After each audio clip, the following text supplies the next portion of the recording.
ভুতুড়ে ভোটার ইস্যুতে যখন তৃণমূল তোলপাড় শুরু করছে তখনই কাঁটা দিয়ে কাঁটা তোলার কৌশল দিল আরএসএস। সেই ভোটার তালিকা নিয়েই আসরে নামছে গেরুয়া শিবির। সদ্য বেঙ্গালুরুতে হওয়া আরএসএস এর অখিল ভারতীয় প্রতিনিধি সভায় তা নিয়ে পাশ হয়ে গেল প্রস্তাব। ঠিক হয়েছে, সীমান্ত এলাকায় হিন্দুদের নাম ভোটার তালিকা থেকে বাদ পড়লেই ঝাঁপাবে বিজেপি। রাজ্যের উত্তর থেকে দক্ষিণ 2000 কিলোমিটারের বেশি এলাকা জুড়ে বাংলাদেশ সীমান্ত। 2026 নির্বাচনের আগে সেই সীমান্ত এলাকাকেই ফের একবার পাখির চোখ করছে গেরুয়া শিবির।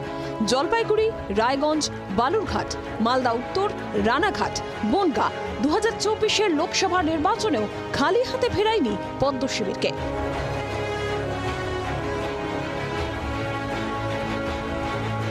ছাব্বিশেও এই সীমান্ত এলাকাতেই বাড়তি নজর।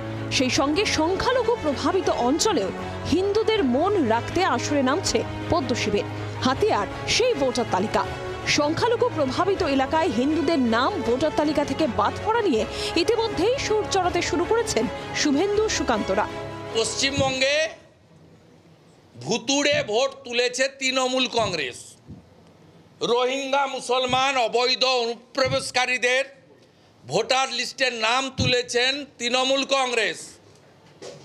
9টা বর্ডার জেলাতে অবৈধ ভুয়া ভোটারের নাম তুলেছে তৃণমূল কংগ্রেস। ভুতুড়ে ভোটারের অভিযোগ এতদিন করেছে এবং বাংলাদেশ থেকে মুসলিমদেরকে ভারতবর্ষের বিভিন্ন জায়গায় নাগরিকত্ব পাইয়ে দিয়ে ভোটার লিস্টে নাম তুলে দেওয়ার বহু ভুরি ভুরি উদাহরণ পশ্চিমবঙ্গে আছে। মালদা, মুর্শিদাবাদ, নদিয়া, উত্তর 24 পরগনার মতো জেলাগুলিতে বারবার এই ধরনের অভিযোগ তুলছে বিজেপি। হিন্দুদের একজোট করতে জনবিন্যাস পরিবর্তনের অভিযোগ তুলছে পদ্ম শিবির। আমরা 80-র দশক থেকে মাঝামাঝি থেকে বলছি যে সাইলেন্ট ডেমোগ্রাফিক ইনভেশন, বিনা যুদ্ধে ভারত দখলের চক্রান্ত। আমরা ভারতীয় মুসলমানদের পক্ষে। যে মুসলমানরা আছেন আমরা তাদের কাছে আহ্বান জানাই, কারোর হাতে ক্রীড়নও ভোট ব্যাংক হয়ে থাকবেন না। সাইলেন্টলি ডেমোগ্রাফি চেঞ্জ করা হচ্ছে, এই অভিযোগে বরাবরই সরব থেকেছে বিজেপি। আর এবার 26 নির্বাচনে সেই হিন্দুত্বকেই সামনে রেখে ভোটার ব্যাংকের পলিটিক্সও করতে চাইছে সংঘের নির্দেশ অনুযায়ী গেরুয়া শিবির। হিন্দু ভোটারদের বাদ পড়ার অভিযোগ নিয়ে কর্মসূচির নির্দেশ আরএসএস এর। রাজ্যের সব হিন্দু সংগঠনকে একজোট করে ময়দানে নামার পরিকল্পনা করেছে সংঘ।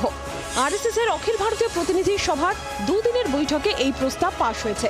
অভিযোগ এলেই সংশ্লিষ্ট এলাকায় ধারাবাহিক কর্মসূচির নির্দেশ দেওয়া হয়েছে রাজ্যের গেরুয়া শিবিরের নেতাদের। সীমান্তবর্তী এবং সংখ্যালঘু প্রভাবিত এলাকায় হিন্দু ভোটারদের তালিকা তৈরি করছে বিজেপি। তৈরি করা হয়েছে জেলা ভিত্তিক মনিটরিং সেল। কেন্দ্রীয় নেতাদের নিয়মিত রিপোর্ট জমা করা হচ্ছে। অনুপ্রবেশের অভিযোগ থাকা এলাকায় ধর্মীয় সাংস্কৃতিক কর্মসূচি করার নির্দেশও দেওয়া হয়েছে গেরুয়া শিবিরের নেতাদের। হিন্দু ভোটারদের নাম বাদ পড়ার অভিযোগ নিয়ে কমিশনে ধর্নার মতন কর্মসূচি নিচ্ছে বিজেপি। 6 এপ্রিল বিডিও অফিসগুলোতে একটানা অবস্থান কর্মসূচির পরিকল্পনা নেওয়া হয়েছে। বাংলাদেশে পালা বদলের পর ওপারের সংখ্যালঘু অর্থাৎ হিন্দুদের উপর অত্যাচার নিয়ে সংখ্যালঘু প্রভাবিত এবং সীমান্তবর্তী এলাকায় প্রচার করেছে বিজেপি। এবার বাংলায় অনুপ্রবেশ ইস্যুতে দিল্লি থেকে কলকাতা সুর চড়াচ্ছে পদ্ম শিবির। এমনকি সংসদেও অনুপ্রবেশের জন্য তৃণমূলকে দায়ী করে বিবৃতি দিয়েছেন কেন্দ্রীয় স্বরাষ্ট্রমন্ত্রী অমিত শাহ।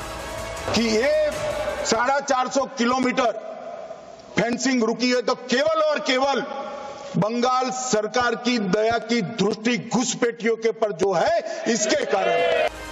অঙ্ক কষে দিয়েছে আরএসএস, সেই মতো হিসেব বুঝে পদক্ষেপ শুরু করেছে বিজেপি।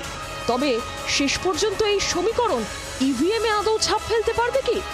ক্যামেরায় জয়ন্ত পালের সঙ্গে মৌমিতা চক্রবর্তীর রিপোর্ট, জি 24 ঘন্টা। বাংলার আওয়াজ, বাঙালির আবেগ, জি 24 ঘন্টা।